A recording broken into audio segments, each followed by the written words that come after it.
میں رونا اپنا روتا ہوں تو وہ ہنس ہنس کے سنتے ہیں، میں رونا اپنا روتا ہوں تو وہ ہنس ہنس کے سنتے ہیں، انہیں دل کی لگی ایک دل لگی معلوم ہوتی ہے، نہ جائیں میری سخندہ لبی پر یہ دیکھنے والے، لب پر زخم کے بھی تو ہنسی معلوم ہوتی ہے۔ محترم سامعین، آپ حضرات کو معلوم ہے کہ پاکستان میں کس طرح دو قومی نظریے پر وار کیا گیا، کس طرح ایک جنگ کا اعلان کیا گیا، اعلان کیا گیا، جس میں پہلے تو عورت مارچ کا نام دے کے 2 سال کے اندر گراؤنڈ بنایا گیا، پھر 2 سال کے بعد تیسرے سال میں جب یہ عورت مارچ ہوا تو اس تیسرے سال کے عورت مارچ میں پاکستان کے اندر دو قومی نظریے کو ٹھکرا دیا گیا۔ یہ دو قومی نظریہ دراصل ہے کیا؟ یہ ہے وہ دو قومی نظریہ جس کی بنیاد پر 50 لاکھ سے زائد مسلمان شہید ہو گئے 1857 سے لے کے 14 اگست 1947 تک۔ ہزاروں ماؤں کے گھر اجڑے، ہزاروں بیویاں بیوہ ہوئیں، ہزاروں بچے یتیم ہوئے، پھر ہم نے دو قومی نظریے کو منوایا اور ایک الگ ریاست حاصل کی۔ یہ وہ دو قومی نظریہ ہے جس کے لیے قائد اعظم نے پاکستان کے لیے مسلمانوں کے لیے ایک الگ ریاست کا تصور پیش کیا۔ یہ وہ نظریہ جس کے لیے جنگ آزادی لڑی گئی، یہ وہ نظریہ جس کے لیے مسلم لیگ کی قیادت کرتے ہوئے قائد اعظم نے انگریزوں کو اس بات پہ قائل کیا کہ ہم دو الگ قومیں ہیں، ہمارے لیے ایک الگ وطن ہونا چاہیے۔ وہ وطن جس کی بنیاد دو قومی نظریے پہ ہے، وہ ملک جس کی افواج 65 سالوں سے دو قومی نظریے کو بچاتے ہوئے اپنی جانوں کا نذرانہ پیش کرتی آئی ہے۔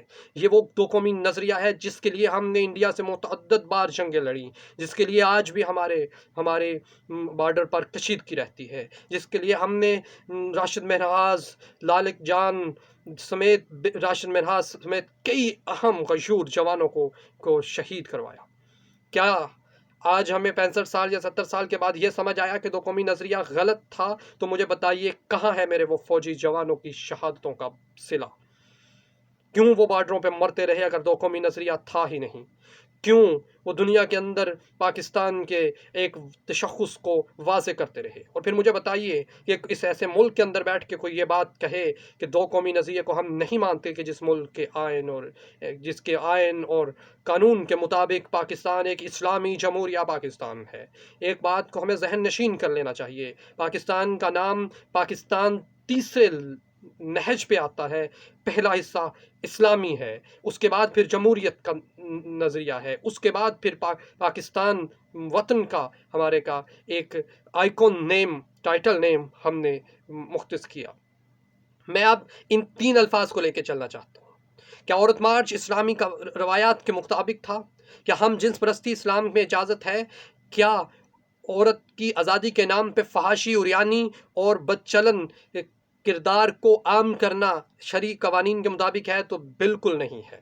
دوسری بات، پاکستان ایک جمہوری ملک ہے، پاکستان ایک جمہوری ملک ہے، اور ایک سروے کے مطابق پاکستان کی 98% عوام نے اس عورت مارچ کو ڈینائی کیا، میرا جسم میری مرضی کے نعرے کو مسترد کیا۔ 98% لوگوں نے جس نعرے کو مسترد کیا، یہ جمہور کا فیصلہ ہے۔ آپ اگر اسلام کو نہیں مانیں گے، اگر جمہوریت کو نہیں مانیں گے، تو بتائیے پاکستان کا تشخص کیا ہے؟ تیسری اہم بات ہے پاکستان۔ یاد رکھیے، یہ جو لال رنگ کے جھنڈے لہرائے جاتے ہیں، کبھی یہ یونینز کے نام پہ لہرا دیے، اسٹوڈنٹ یونینز کے نام پہ لہرائے جاتے ہیں، کبھی ہمیں کہا جاتا ہے کہ عورتوں کے حقوق ہیں، کبھی پی ٹی ایم جیسی جماعتیں کھڑی کر دی جاتی ہیں۔ میں بتا دینا چاہتا ہوں، یہ وہ غدار، وہ مکار لوگ ہیں جنہوں نے اس ملک کے تحفظ کے خلاف کھڑے ہونے کی قسم کھائی ہے۔ یہ یہودی ایجنڈے پہ قائم ہے، اور میں حیران ہوں حکومت خاموش ہے۔ کم از کم میں اپنے سیکورٹی اداروں سے اس بات کی امید رکھتا ہوں کہ وہ ایسی زبانوں کو لگام دیں، وہ ایسے کرداروں کو لگام دیں، وہ ایسے نظریات کو لگام دیں جو پاکستان کی بنیاد کے خلاف ہیں۔ یہ ہماری فوج کو کمزور کرنے کی سازش ہے، یہ ہمارے اداروں کے خلاف بولنے کی سازش ہے۔